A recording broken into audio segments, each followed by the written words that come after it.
Oke, baik. Jadi saya ingin lanjutkan bahwa upaya kita untuk melaksanakan janji kampanye sudah kita lakukan dan alhamdulillah secara prinsip rancangan undang-undang itu sudah disetujui masuk ke dalam prolegnas dan bahkan kita alhamdulillah melalui tim yang dibentuk oleh fraksi kita sudah menyelesaikan pembuatan rancangan undang-undang perlindungan tokoh agama dan simbol agama. Dan ini juga didukung oleh PKB dan P3 karena mereka juga mempunyai rancangan undang-undang yang punya irisan begitu ya. Dan alhamdulillah ini juga sudah kita sosialisasikan ke beberapa ormas. Sekalipun memang belum final dan belum sangat luas, tapi kata kuncinya adalah bahwa apa yang kita janjikan kita upayakan untuk kita realisasikan dan sekarang sudah berada di balik. Tinggal lagi mudah-mudahan nanti akan bisa kita selesaikan dalam tahun ini atau ya mudah-mudahan pada tahun ini sudah bisa kita selesaikan. Tapi mudah-mudahan ini tidak untuk atum saja, mudah-mudahan tidak kita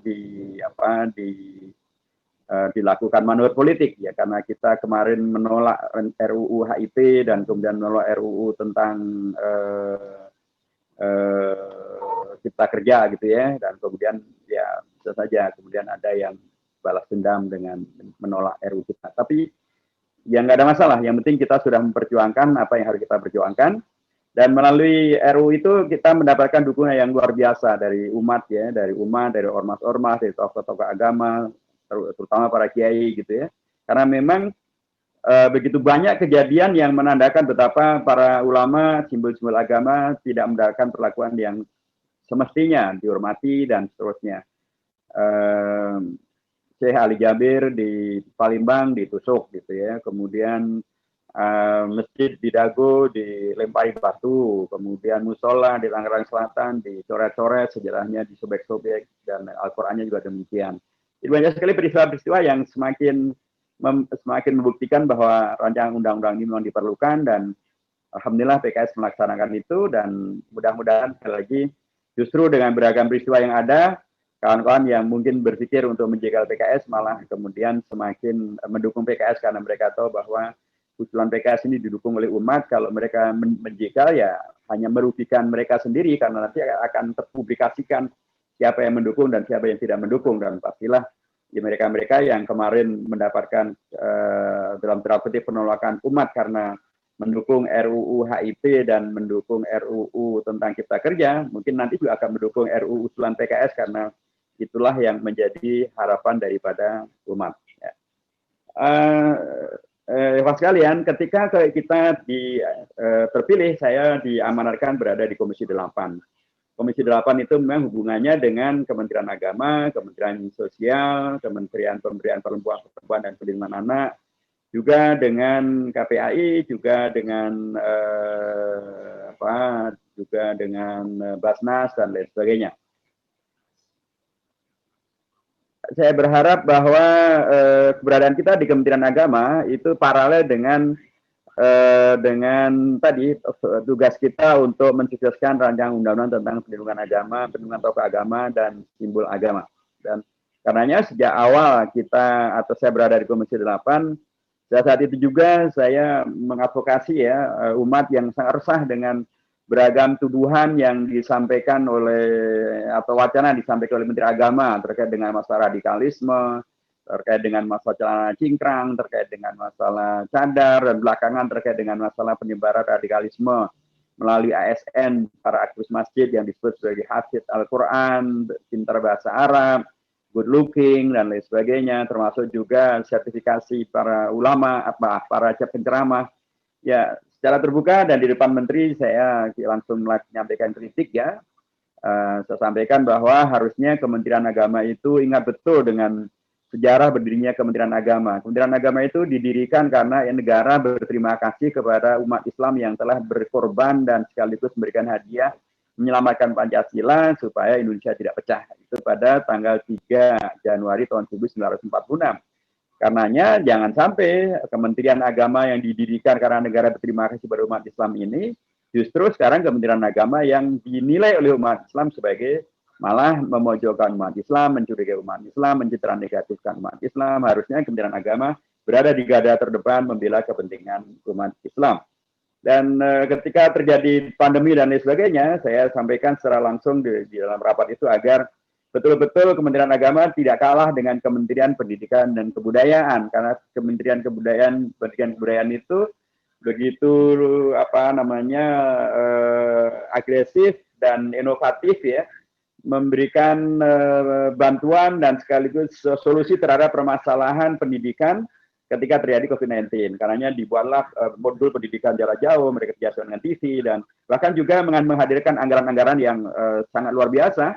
Misalnya mereka mendapatkan anggaran 9, sekian triliun untuk membantu peserta didik terkait dengan masalah pembelian pulsa, terkait dengan masalah internet, dan lain sebagainya. Karenanya saya sampaikan pada Menteri Agama, jangan sampai Menteri Agama kalah dengan Menteri Pendidikan dan Kebudayaan.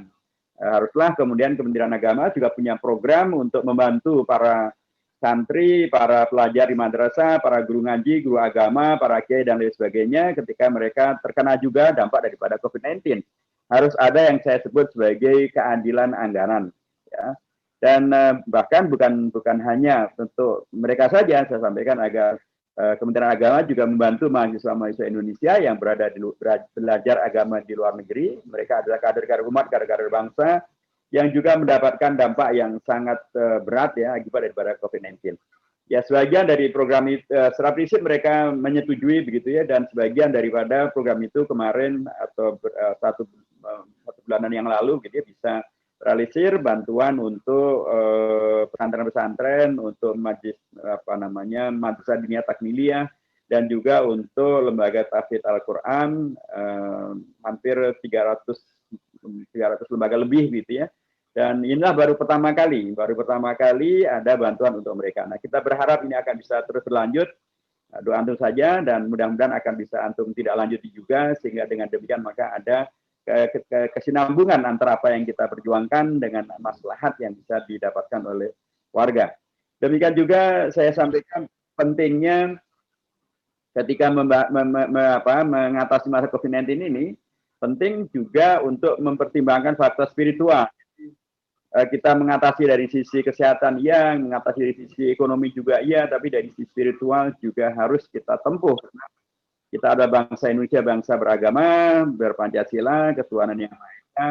Wajar bila kemudian usaha spiritual, usaha ruhiyah pun juga kita lakukan. Saya usulkan agar ada semacam istighosah nasional atau munajat nasional dipimpin oleh Ketua MUI yang adalah Wakil Presiden, yang kemudian menyegarkan semuanya untuk mempergunakan pendekatan keagamaan untuk mengatasi masalah COVID-19 ini. Dan alhamdulillah disepakatilah program itu menjadi program nasional yang dipimpin langsung oleh Menteri Agama, oleh Wakil Presiden yang ada Ketua MUI, ada juga Menteri Agama, Wakil Menteri Agama, dan semuanya.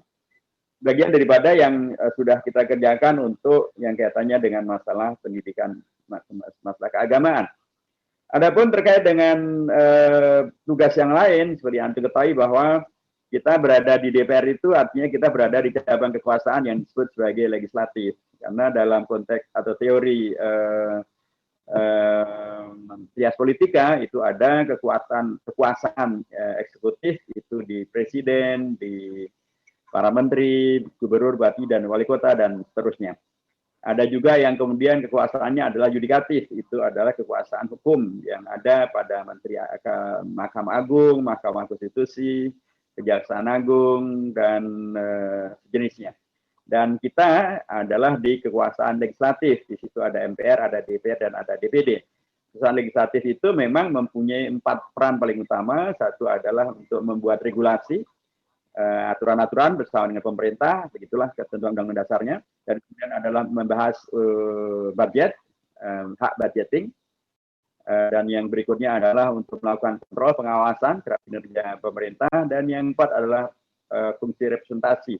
Kita menjadi wakil dari rakyat untuk berjuang kepentingan rakyat, kepentingan umat dari daerah pemilihan kita masing-masing. Nah, kalau kaitannya dengan masalah regulasi dan dari pengawasan sebagai sampaikan juga, dalam konteks regulasi maka kita di Komisi 8 ada beberapa regulasi yang sedang dipersiapkan. Dan itu kawan-kawan aktif di sana. Ada rancangan undang-undang tentang masalah kebencanaan, ada rancangan undang-undang tentang masalah zakat, gitu ya. Dan ada beberapa yang sedang berjalan. Tapi yang menjadi titik perhatian publik terutama adalah beberapa rancangan undang-undang yang kemudian sejak dari awal PKS punya sikap yang spesifik.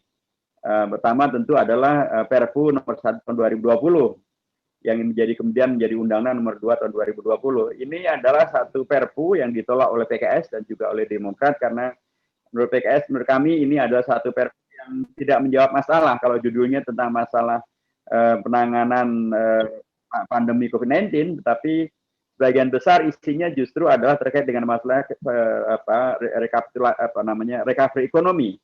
Yang itu pun dari sisi angka juga adil ya, karena untuk judulnya tentang pandemi, tetapi sebagian besar anggarannya adalah justru untuk recovery ekonomi. Bahkan di sana menghadirkan beberapa hal yang sangat mengkhawatirkan karena memunculkan tentang hak imunitas ya, untuk tidak dituntut secara hukum akibat daripada penyelewengan yang bisa terjadi, dan bahkan dinyatakan tidak boleh disebut sebagai terjadi ini ada kerugian negara, dan bahkan dinyatakan sebagai bahwa ini tidak bisa dituntut secara pidana maupun juga secara perdata.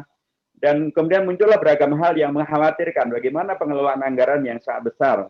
Karena ternyata nanti anggaran ini naik dari 400 triliun, 405 triliun jadi 900 triliun, dan bagaimana pertanggungjawabannya, mereka sudah menutup diri dengan hak imunitas yang diberikan oleh Perpu tadi yang kemudian menjadi undang-undang. Sekalipun kita tolak, tapi itu jalan terus.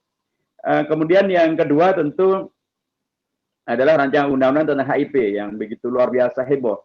Dan memang sejak dari awal sikap kita sangat jelas gitu ya, kita menolak rancangan undang-undang ini, tetapi dengan pendekatan bahwa penolakan kita itu sekaligus adalah sebuah kritik dan sekaligus sebuah masukan ya. Kita menolak karena rancangan undang-undang ini ya dalam tanda kutip tidak konsisten dengan komitmen menerima Pancasila yang final, Pancasila 18 Agustus. Karena dalam rancangan undang-undang ini nanti akan mudah kita dapatkan bahwa Pancasila yang dimaksudkan dalam rancangan undang-undang haluan ideologi Pancasila itu ternyata lebih banyak bukan di Pancasila 18 Agustus, karena dia bisa disingkat menjadi Trisila, dan kalau menjadi Trisila maka sila pertamanya sudah bukan lagi Pancasila, bukan lagi ketuhanan yang Maha Esa. Ketuhanannya pun juga tidak disebut sebagai ketuhanan yang Maha Esa, tapi ketuhanan yang berkebudayaan. Kemudian apalagi ketika kemudian bisa diperas menjadi Ekasila, ini malah ketuhanan yang Maha Esa hilang. Karena Ekasila itu hanya tentang gotong royong saja, dan gotong royong itu tidak menyebut sama sekali tentang masalah ketuhanan yang Maha Esa. Dan berikutnya kalau kita baca lagi, kita akan dapatkan fakta bahwa rancangan undang-undang ini ketika menyebut tentang sila pertama yang final, yaitu ketuhanan yang Maha Esa, seringkali kemudian dibuat kabur ya, seringkali tidak disebut di yang pertama, kadang-kadang disebutnya pun juga ketuhanan yang berkebudayaan, kadang-kadang disebut sebagai ketuhanan dengan dasar kemanusiaan yang adil dan beradab, kadang-kadang hanya disebut sebagai ketuhanan saja gitu. Tentu itu tidak sesuai dengan apa yang disepakati oleh para founding fathers, dan kalau inilah yang dimaksud dengan haluan ideologi, maka ideologinya menjadi tidak jelas. Pancasila yang mana yang kemudian diinginkan, karena campur aduk semua di situ, dan terutama bukanlah merupakan Pancasila yang final. Karenanya kita tolak, dan blessing disguise-nya dengan penolakan kita itu juga lah yang nanti menjadi penolakan dari seluruh ormas keagamaan, baik Islam maupun non-Islam. Bahkan juga baru kali ini saya kira bersatu padu antara FPI, NU, MUI, kemudian Muhammadiyah, dan dengan ormas keagamaan yang lain ya, semuanya satu kata, menolak. Ya. Dan termasuk juga dengan rekan-rekan dari Pemuda Pancasila dan dari Legal Veteran, mereka semuanya menolak. Jadi blessing in disguise daripada rancangan undang-undang ini adalah bahwa kita semuanya menjadi satu kata, menjadi berijma secara terbuka. Bahkan partai yang tadinya mengusung ya rancangan undang-undang ini dan termasuk kemudian menerima tentang Trisila Ekasila itu, akhirnya pun juga menegaskan agar ketentuan tentang Trisila Ekasila itu untuk dicabut, untuk dihapuskan dari rancangan undang-undang tersebut. Jadi artinya kembali semuanya teringatkan bahwa Pancasila yang dimaksud adalah Pancasila yang final, Pancasila 18 Agustus. Kita juga menolak karena rancangan undang-undang ini sudah kita ingatkan sejak dari awal agar dimasukkan ketentuan tentang larangan PKI, dan larangan penyebaran paham komunisme dan seterusnya. Mengapa ini kita usulkan? Karena rancangan undang-undang ini judulnya tentang haluan ideologi Pancasila, harusnya dimasukkan juga ketentuan yang membentengi Pancasila supaya tidak digusur oleh ideologi yang lain dan jelas sekali PKI sudah 2 kali melakukan kudeta dan ingin menggusur Pancasila itu. Dan ketika kemudian itu sudah kita usulkan di balik gitu ya, melalui ehwah kita di Panja, semula dijanjikan akan dimasukkan, tapi ternyata sampai ke paripurna itu tetap tidak dimasukkan, sehingga kita tidak ikut mengusulkan, tidak ikut menandatangani pengusulan daripada rancangan undang-undang tentang HIP itu, dan di paripurna pun juga ehwah kita Ustaz Bukhari dan kawan-kawan melakukan interupsi untuk menyatakan sikap PKS untuk yang menolak rancangan undang-undang tentang HIP. Dan sekalipun akhirnya setelah kemudian apa yang menjadi sikap kita itu kemudian terpublikasikan, maka ya tadi ormas-ormas keagamaan semuanya satu kata menolak dan menuntut agar PRS nomor 25 tahun 66 itu dimasukkan. Ya, karena memang agak aneh ketika mereka tidak mau memasukkan TAP MPRS ini, karena TAP MPR yang lain ada 7 itu dimasukkan, padahal dia tidak terkait langsung dengan masa ideologi Pancasila. Ada TAP MPR tentang masa pemberantasan korupsi, ada TAP MPR tentang visi Indonesia masa depan, ada TAP MPR tentang etika hidup berbangsa dan bernegara. Tapi yang secara khusus melawan memproteksi ideologi Pancasila malah tidak dimasukkan. Itulah TAP MPRS nomor 25 tahun 66. Ada apa? Nah, itulah satu pertanyaan besar yang akhirnya kemudian menjadi sebuah penolakan massal dan masif gitu ya. Dan akhirnya partai-partai yang tadinya tidak mau memasukkan, akhirnya semuanya memasukkan, dan blessing sekali lagi semuanya kemudian tersadarkan untuk menyatakan kembali bahwa PKI terlarang, bahwa komunisme terlarang, tapi MPR 25 tahun 66 masih tetap berlaku. Ini satu hal yang saya kira menjadi hikmah daripada adanya penolakan ini semuanya. Nah, bagaimana nasib RUU HIP? Memang secara formal belum dicabut dari prolegnas, tetapi secara politis dia sudah selesai. Sudah tidak mungkin untuk diangkat kembali, karena pihak pemerintah pun juga sudah membuat satu manuver dengan menyampaikan satu rancangan undang-undang baru, itulah rancangan undang-undang tentang BPIP. Tapi ini pun juga dengan mengajukan rancangan undang-undang itu, maka berarti pemerintah sebenarnya sudah menolak RUU HIP, dan bila demikian maka RUU HIP sudah tidak bisa dihidupkan kembali. Tapi apakah dengan demikian maka serta-merta RUU BPIP diterima? Enggak juga. Karena RUU BPIP itu tidak bisa diartikan sebagai menggantikan RUU HIP. RUU BPIP ini adalah sebuah rancangan undang-undang yang sama sekali baru. Jadi kalau memang pemerintah mengusulkan rancangan undang-undang BPIP, ya silahkan tempuh jalur yang berlaku. Usulkan dulu, kemudian nanti kita bahas, kita setuju atau tidak setuju, dan kemudian dibawa ke paripurna. Semua proses itu belum ada, dan perkiraan saya juga tidak terjadi, karena secara prinsip kami pun PKS juga akan menolak, karena lagi-lagi yang diperlukan adalah bukan BPIP yang dibuatkan undang-undang, tapi BPIP yang harusnya dikembalikan ke kita yang benar, kalau tidak malah ya dibubarkan saja, karena BPIP malah menghadirkan beragam kegaduhan yang sangat tidak diperlukan. Tiba-tiba Ketua BPIP menyampaikan satu pernyataan tentang musuh terbesar agama Pancasila adalah agama. Itu tentu sebuah kesalahan yang sangat luar biasa. Ya, beliau memang sudah mengkoreksi dan minta maaf, tetapi telanjur itu menjadi opini publik, dan itu satu hal yang tidak diperlukan. Nah, itu saya kira tentang RUU HIP, dan sekali lagi ini mendapatkan satu apresiasi yang luar biasa dari umat, ya, dan karena bagi kita ini memang ada satu hal yang sekaligus memperjuangkan aspirasi umat, tapi juga sekaligus itulah bagian daripada pembuktian eksistensi bahwa umat itu sesungguhnya punya wakil yang ada di DPR, dan wakil mereka istiqomah memperjuangkan kepentingan mereka. Hanya saja ya kadang-kadang kita belum bisa berhasil kalau itu ujungnya adalah voting, tapi kalau ujungnya adalah adu argumentasi, maka insya Allah kita akan bisa menangkan dialog dan atau perdebatan tentang rancangan undang-undang. Yang terakhir tentu adalah rancangan undang-undang tentang Cipta Kerja.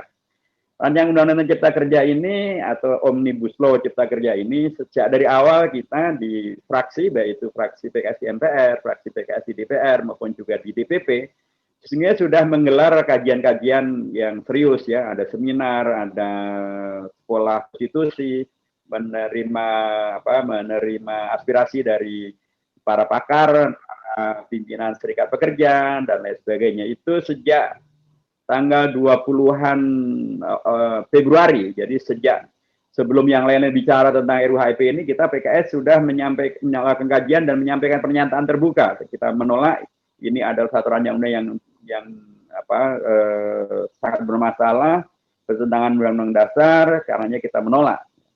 Karenanya kalau ada yang menuduh bahwa PKS baru di ujung saja menolak, ya saya bilang ya ini kawan ini mungkin terlalu banyak tidur ya, baru belakangan cuman.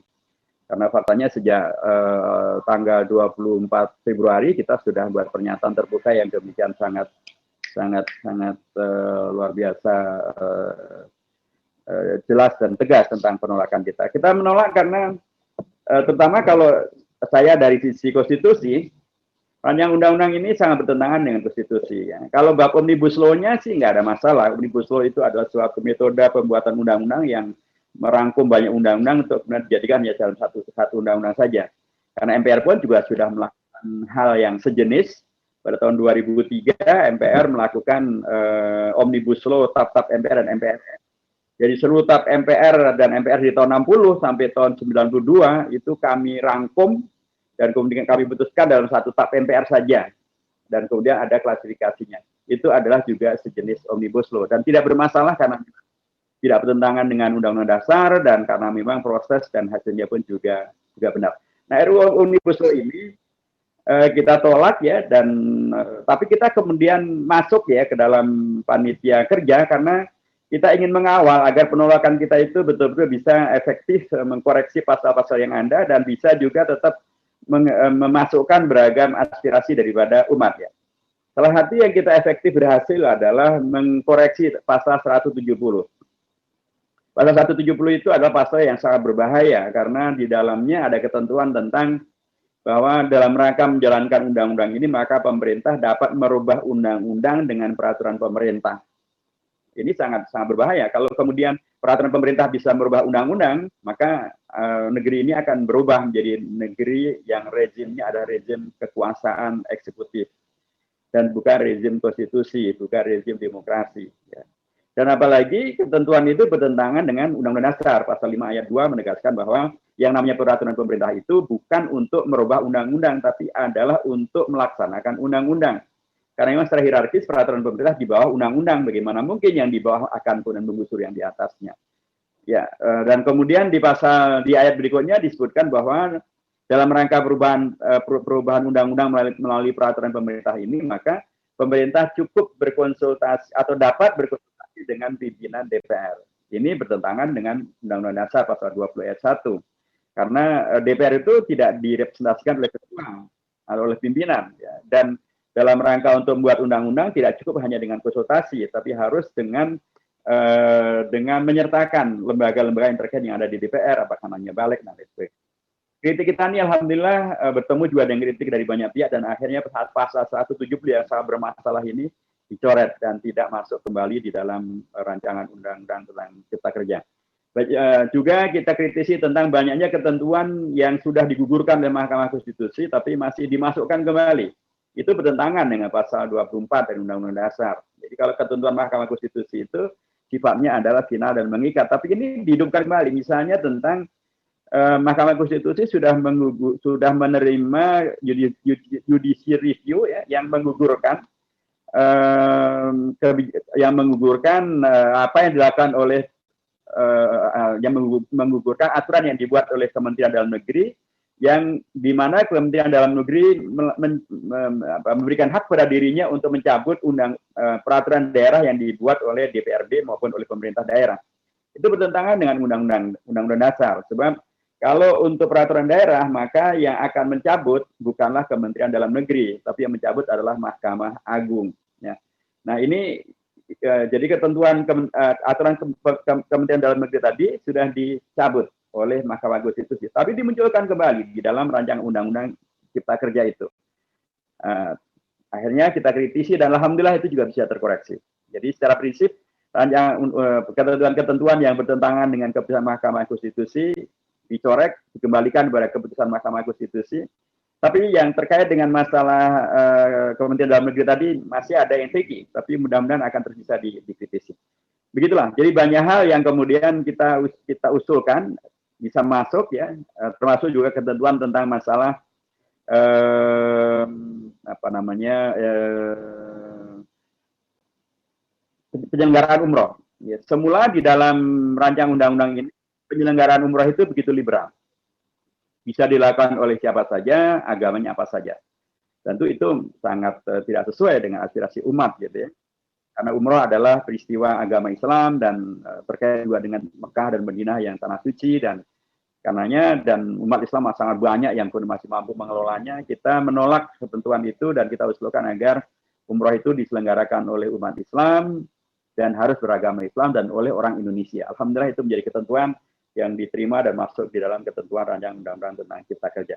Tapi banyak sekali ketentuan-ketentuan yang lain yang masih sangat berat, sangat bermasalah. Usulan kita ditolak dan tidak diterima oleh mereka, dan akhirnya setelah kita timbang antara mafsadat madarat daripada apa yang sudah terjadi, usulan kita sudah diterima dan beragam hal yang madarat yang lain kita belum bisa mengatasi karena kita kalah jumlah gitu ya. Akhirnya kita memutuskan pada akhirnya karena masih lebih banyak madaratnya, kita memutuskan untuk menolak rancangan undang-undang tentang cipta kerja ini.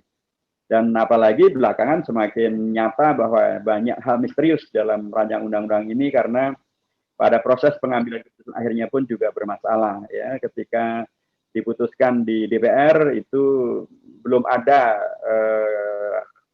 parap dari masing-masing fraksi terkait dengan rancangan undang-undang yang akan diputuskan, dan ketika diputuskan di DPR pun juga tidak ada draft yang dibagi sehingga tidak jelas yang diputuskan itu yang sebelah mana. Ketika kemudian dibawa ketika diputuskan di DPR tanggal 5 itu pun juga maju kan harusnya tanggal 8, entah kenapa dimajukan ke tanggal 5 dan ternyata nggak siap ya. Tidak siap karena tidak ada yang dibagi ya. Dan ternyata pun setelah itu terjadi perbaikan-perbaikan yang sangat banyak ya, yang kemudian menghadirkan masalah-masalah baru ya, masalah-masalah baru yang terkait dengan masalah konten, terkait dengan masalah ketentuan-ketentuan aturan-aturan yang ada di dalam rancangan undang-undang tentang cipta kerja itu. Ketika diketok palu di DPR tanggal 5 Oktober, jumlah halamannya adalah 915 halaman. Tapi ketika kemudian dibawa kata sekjen dibawa ke Seknek itu pada tanggal 13 Oktober sore, itu jumlahnya 1.130-an halaman. Ada kenaikan 100 halaman lebih.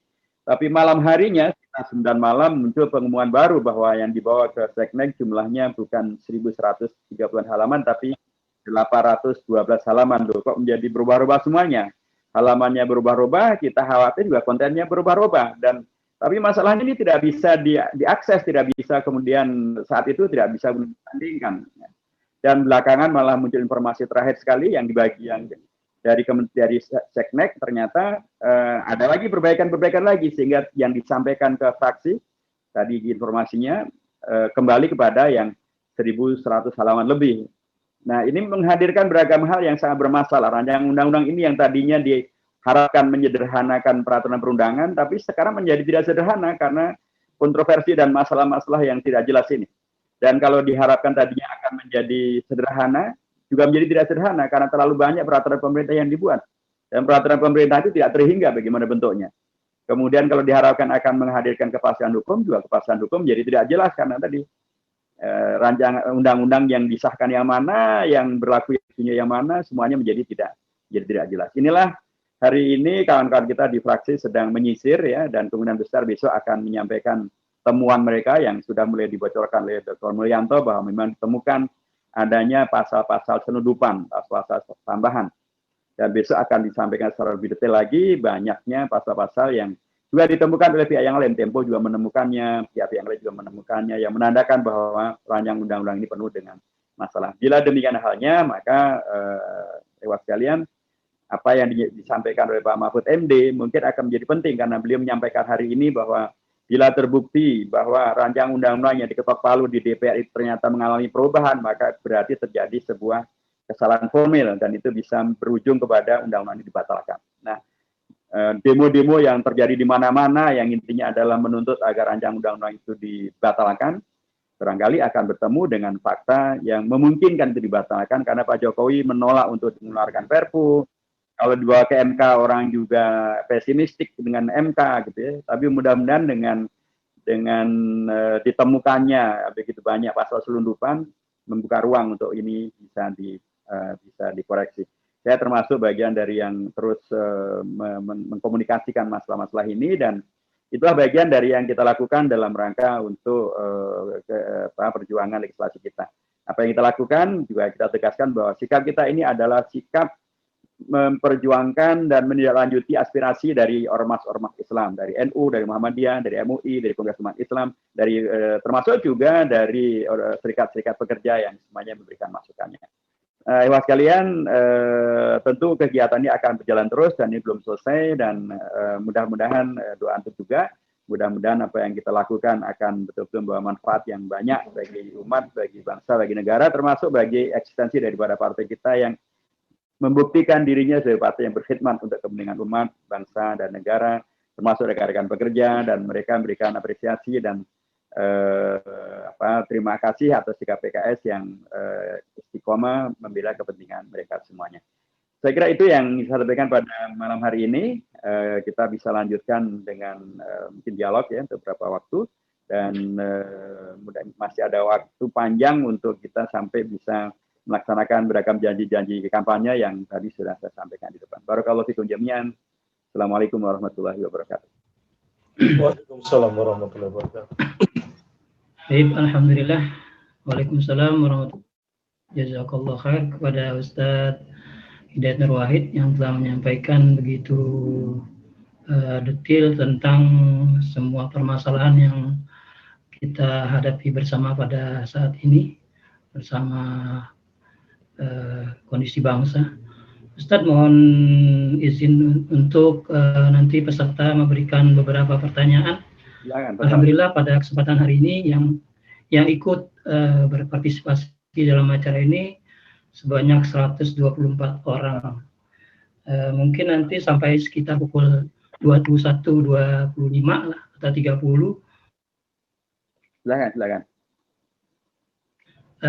Bisa langsung Ustadz ya? Lanjut lagi, ya pada. Yang pertama dari Imron Rosa untuk menuntut pengusung RUU HIP ke jalur hukum, Ustaz. Oke. Ya, ini memang menjadi wacana dari beberapa pihak ya, agar mereka dituntut ke jalur hukum. Kalaupun mestinya sih yang menuntut ya publik ya, apakah ormas atau yayasan atau tim hukum atau apa, itu hak publik untuk melakukan hal tersebut gitu ya. Tapi kalau kami di DPR tentu kami tidak bisa melakukan itu, karena kita di DPR ya memperdebatkan hak konstitusional kita dalam membuat undang-undang dan atau di dalam menyetujui atau menolak undang-undang. Sekalipun ya kalau dari sisi perundang-undangan di DPR ya, kalau saya bicara dalam konteks DPR, memang mengusulkan sebuah rancangan undang-undang itu boleh, rancangan undang-undang itu boleh diusulkan oleh pemerintah atau oleh partai atau oleh fraksi atau oleh DPR, itu boleh, bahkan oleh individu juga boleh. Individu misalnya saya mengusulkan dengan dukungan dari tenaga ahli kita di DPR, mengusulkan rancangan undang-undang tentang bank makanan untuk keadilan sosial. Ini untuk memaksimalkan ya potensi-potensi ekonomi makanan yang ada supaya tidak mubazir, supaya bisa dibantukan kepada masyarakat yang memerlukan. Dan ternyata sudah banyak sekali yang melakukan hal ini, termasuk Bank Muamalat juga melakukan, termasuk Basnas juga melakukan, bahkan ada beberapa ormas yang melakukan juga, ada LSM juga melakukan juga, tapi belum ada payung hukumnya. Bisa jadi mereka nanti akan terkena dampak hukum dari belum adanya payung hukum itu. Jadi alhamdulillah ini pun juga sudah diterima sebagai usulan. Kita sedang mempersiapkan bahan-bahannya untuk kemudian nanti bisa kita buat suatu rancangan undang-undang. Jadi mengusulkan satu rancangan undang-undang itu konstitusional. Bahwa kemudian kontennya bermasalah, itulah makna daripada keberadaan kita di DPR untuk melakukan proses legislasi, menolak, menerima, memperdebatkan gitu ya. Dan akhirnya mereka semuanya kan juga mengkoreksi diri ya, Pancasilanya juga akhirnya mereka kembali pada Pancasila yang sebenarnya, tapi MPR kena pelarangan Partai Komunis juga bisa dimasukkan. Nah, dari sisi kami di DPR, kami tidak bisa menuntut itu ke jalur hukum karena memang ini adalah sebuah hak yang diberikan oleh Undang-Undang Dasar, dan kita di DPR melakukan koreksi, melakukan penolakan. Nah, kalau kemudian rakyat akan melakukan itu, ya monggo, itu adalah hak rakyat untuk melakukan penyikapan terkait dengan masalah tuntutan ke jalur hukum. Terima kasih.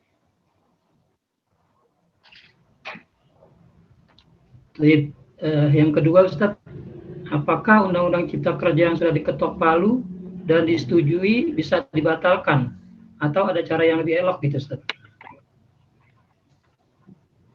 Ya, tadi sudah saya sampaikan sebenarnya, dibatalkan dimungkinkan melalui beberapa caranya. Pertama, melalui cara Pak Presiden mengeluarkan Perpu, mencabut sendiri. Hanya orang mengatakan nggak mungkin, oh kan dia yang mengusulkan. Itu bukan tidak mungkin, sudah ada presidennya. Dulu Pak SBY juga melakukan hal yang sejenis. Di akhir masa jabatan beliau ada rancangan undang-undang tentang pilkada, yang semula langsung, kemudian berdasarkan kajian pemerintah dan didukung oleh pemerintah, didukung oleh DPR, dirubah menjadi pemilihan kepala daerah secara tidak langsung.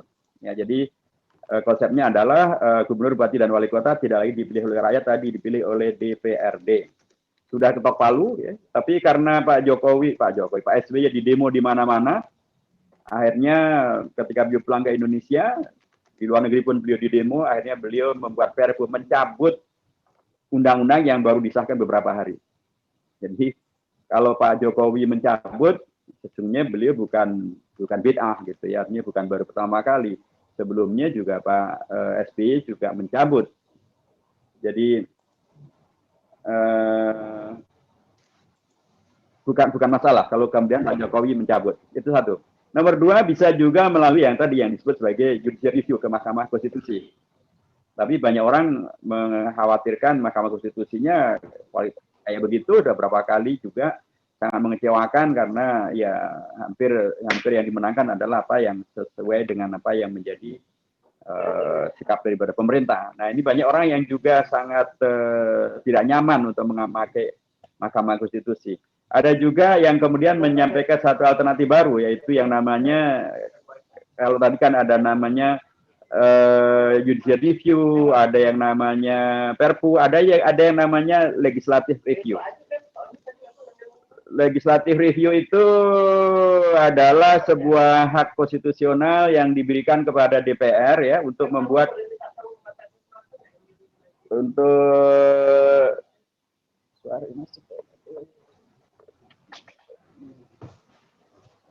legislatif itu adalah hak yang diberikan oleh Undang-Undang Dasar kepada DPR untuk melakukan pengujian satu rancangan undang-undang melalui hak daripada DPR. Jadi DPR yang membuat undang-undang, dia juga yang mencabut undang-undang. Itu diperbolehkan.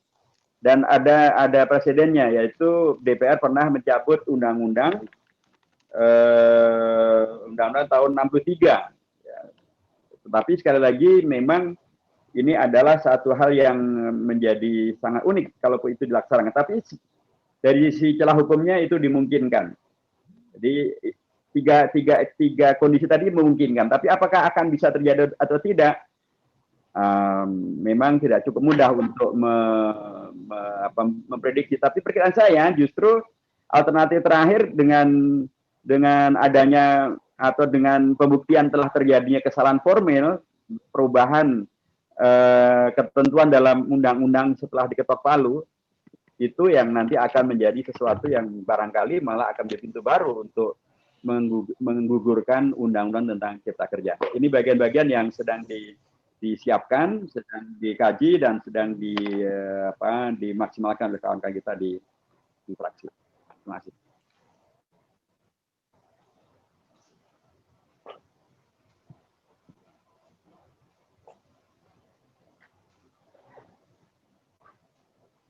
Mati Asna ini. Mut antum ya.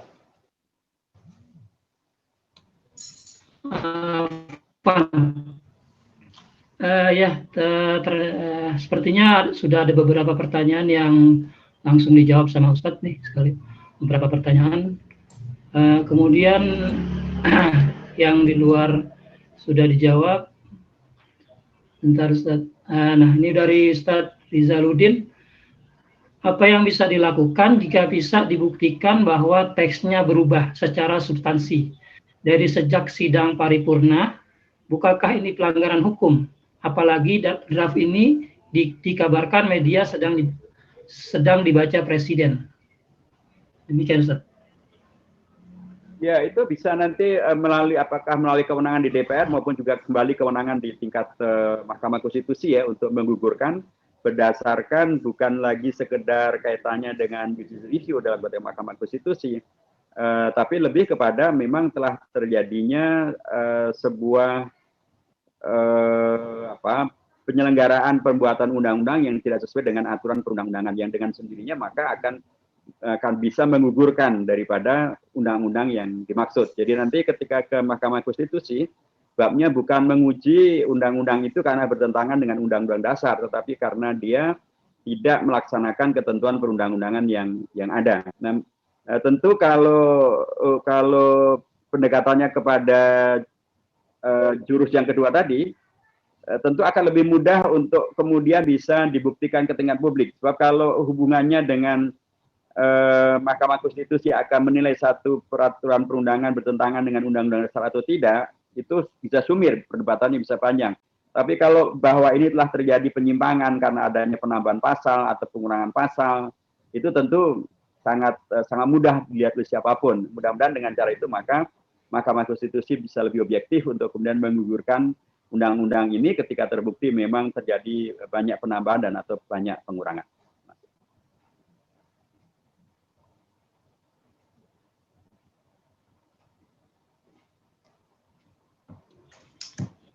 Baik,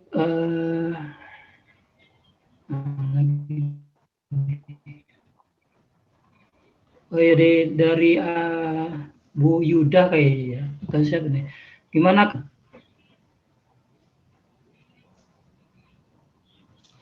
Atau rasain aja Pak Isnaini biar pakai suara aja. Putus-putus antum saya.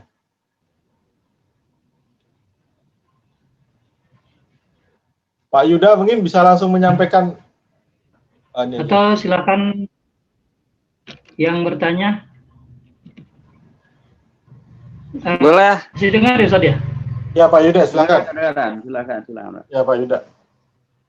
Ya, Ustaz. Assalamualaikum warahmatullahi wabarakatuh. Waalaikumsalam warahmatullahi wabarakatuh. Aneh Ustaz, mau nanya Ustaz, kalau RUU PKS gimana Ustaz? RUU PKS Ustaz? RUU PKS itu gimana kabar Ustaz? Oh, maksudnya PKS bukan Partai Keadilan Sejahtera ya? Bukan Ustaz. Yang RUU yang itu ya Ustaz, yang tentang. Baik, jadi per hari ini RUU PKS itu dikeluarkan dari Prolegnas tahun 2020 ya. Nah, banyak pihak tapi dari kelompok mereka menuntut agar dimasukkan kembali. Tapi untuk tahun 2020 sudah tidak bisa dimasukkan, mereka memperjuangkan untuk bisa dimasukkan lagi tahun 2021. Nanti kita berjuang lagi di tahun 2021 supaya tidak bisa dimasukkan. Jadi memang bahwa mereka tidak masuk di tahun 2020 saja ini sudah kemenangan ya, kemenangan dari kita ya. Dan begitulah perjuangannya ya. Jadi saya juga tidak setuju kalau sepenuhnya dianggap bahwa kita tidak bisa memperjuangkan aspirasi karena ternyata banyak sekali yang bisa kita perjuangkan gitu. Jadi tapi sekali lagi kalau memang diinginkan agar aspirasi ini lebih banyak lagi bisa diperjuangkan ya anggota DPR dari partai-partai yang komitmen dengan umat ya jangan hanya 50 ya harus ditambah lagi gitu diperbanyak jumlahnya. Jadi begitu. Jadi tuntutan itu harusnya berbanding lurus dengan tanggung jawab untuk kemudian menghadirkan apa yang kita tuntut gitu. Kalau tuntutan kita tinggi sementara effort kita rendah ya bagaimana bisa merealisasikan tuntutan-tuntutan yang tinggi dan apalagi dalam pengambilan keputusan di DPR itu kan bukan sekedar kecerdasan di dalam berdebat penguasaan masalah tapi juga kadang-kadang terkait dengan jumlah ya apakah terkait dengan masalah votingnya banyak-banyakan suara atau terkait dengan pengaruh yang bisa dimunculkan akibat daripada suasana mayoritas yang ada. Jadi karenanya ya kita 50 tapi bisa melakukan beragam hal ini juga satu hal yang sesungguhnya sangat luar biasa. 50 itu kan baru nggak nyampe 10% kan kita anggota DPR sekarang 575. Kita 50 berarti hanya sekitar 98 sampai 9%. Tapi alhamdulillah banyak hal bisa kita kerjakan. Kalau diharapkan agar lebih banyak lagi ya kita harus bekerja lebih keras lagi untuk nanti tahun 2024 suara untuk PKS meningkat lebih banyak, lebih tajam daripada yang sekarang ini. Jadi RUU PKS, alhamdulillah untuk tahun 2020 kita bisa memperjuangkan untuk tidak dimasukkan dalam prolegnas dan sudah tidak masuk. Mereka memperjuangkan untuk dimasukkan lagi tahun 2021, nanti kita berjuang lagi untuk tidak dimasukkan lagi. Ya, mohon doa antum juga agar 2021 kita akan sukses tahun 2020. Terima kasih. Mohon izin tanya terakhir kali ya, kalau bisa dibuka. Halo. Ya, betul. Halo, bisa.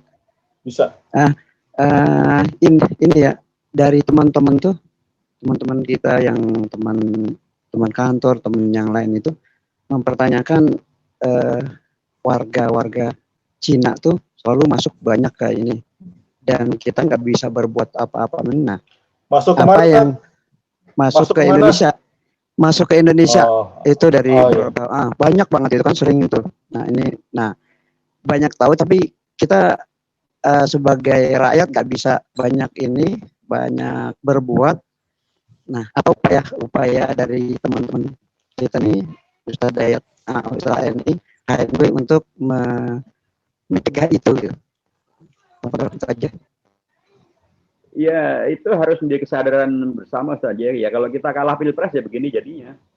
Jadi kalau mau itu hentikan ya nanti 2024 kita harus menang pilpres gitu, sehingga kita koreksi ini. Karena kalau bagus sih ya Allah udah kurang-kurang kita.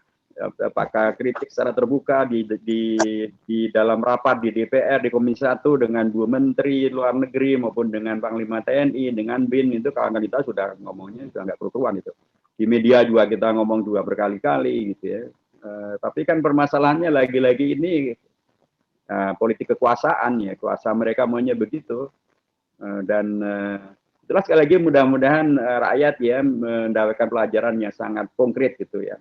Bahwa pemilu itu punya dampaknya panjang gitu, termasuk juga dampak kayak gini nih. Mudah-mudahan nanti tahun 2024 mereka menyadari kesalahan tahun 2019 ya untuk kemudian menghadirkan koreksi. Sehingga dengan cara itu ya kita bisa menghadirkan penyelamatan bagi eksistensi bangsa dan negara, kedaulatan bangsa dan negara, dan tidak semakin terjajah untuk kepentingan asing maupun siapapun juga yang tidak sesuai dengan prinsip Indonesia yang berdaulat ini. Terima kasih.